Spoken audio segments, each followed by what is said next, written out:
मेरे दिल में तो हमेशा से आप ही थे। मैं तो बस घर वालों के दबाव में इस शादी के बंधन में बंध गई। आर्यन अपना बैग उठाते हुए नेहा से विदा ले रहा है। नेहा, मैं ड्यूटी पे निकल रहा हूँ। आज काम थोड़ा ज्यादा है तो शायद लौटने में देर हो जाए। ठीक है, जाइए। मैं खाना बना लूंगी और दरवाजा बंद करके सो जाऊंगी। आप बार बार चिंता मत किया कीजिए। आर्यन के जाते ही नेहा के चेहरे के भाव बदल गए। उसके मन में कुछ और ही पक रहा था। जैसे ही आर्यन की गाड़ी की आवाज दूर हुई, नेहा ने तुरंत अपना फोन उठाया और एक नंबर डायल किया।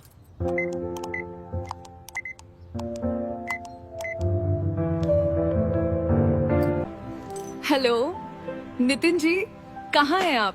पूरे एक हफ्ते से ऊपर हो गया। आपको मेरी याद नहीं आती क्या? अरे वो तो अभी ड्यूटी गए हैं, रात से पहले नहीं आएंगे। आप बेझिझक आ जाइए, पूरा दिन हमारे पास है। आइए नितिन जी। इतनी गर्मी में आप आए, बहुत अच्छा लगा। नेहा, मुझे हमेशा डर लगता है कि कहीं आर्यन अचानक ना आ जाए और फिर समाज क्या कहेगा। तुम्हारी दीदी को पता चला तो वो तो जान ही दे देगी। आप दीदी और आर्यन की बात छोड़िए। हमारा रिश्ता तो मेरी शादी से पहले का है। आज तक किसी को भनक नहीं लगी, तो अब क्या लगेगी? और रही बात आर्यन की, तो वो अपनी दुनिया में मस्त रहता है। ना वो मुझसे ज्यादा मतलब रखता है, ना मैं उससे। देखो नेहा, ये तुम्हारी गलती है। तुम्हें आर्यन के साथ भी रिश्ता सामान्य रखना चाहिए, वरना उसे शक हो जाएगा। अगर उसे पता चला कि उसके पीछे मैं यहां आता हूं तो सब बर्बाद हो जाएगा। मेरा दिल उसे स्वीकार ही नहीं कर पाता। मेरे दिल में तो हमेशा से आप ही थे। मैं तो बस घर वालों के दबाव में इस शादी के बंधन में बंध गई। धोखे की पराकाष्ठा। बातों बातों में समय निकलता गया। नेहा ने नितिन के लिए पानी और जलपान का प्रबंध किया। वो बार बार नितिन को अपने साथ रहने के लिए उकसा रही थी। नितिन जी, मेरा मन करता है कि आप मुझे यहाँ से ले चलें। मैं इस घुटन भरे रिश्ते में और नहीं रह सकती। ये तुम क्या कह रही हो? अगर तुम मेरे साथ चली गई तो तुम्हारी दीदी जहर खा लेगी। वो बहुत गुस्से वाली है, वो हम दोनों को नहीं छोड़ेगी। जैसा चल रहा है उसे वैसे ही चलने दो। हम चोरी छिपे मिलते रहेंगे। ठीक है, जैसी आपकी मर्जी। पर वादा कीजिए कि जब भी मैं बुलाऊंगी आप आएंगे। तभी कुछ ऐसा हुआ जिसकी उम्मीद उन दोनों में से किसी को नहीं थी। जब पाप का घड़ा फूटा, अचानक मुख्य द्वार खुलने की आवाज आई। आर्यन, जो अपनी कुछ जरूरी फाइलें घर भूल गया था, अचानक वापस आ गया था। कमरे का दृश्य देखकर उसके पैरों तले जमीन खिसक गई। उसकी अपनी पत्नी और उसका साढ़ू भाई एक साथ थे और उनकी बातें आर्यन के कानों में पड़ चुकी थीं। तो ये सब चल रहा है मेरे पीछे? नेहा की आंख में कुछ गिर गया था, मैं बस वहीं देख रहा था।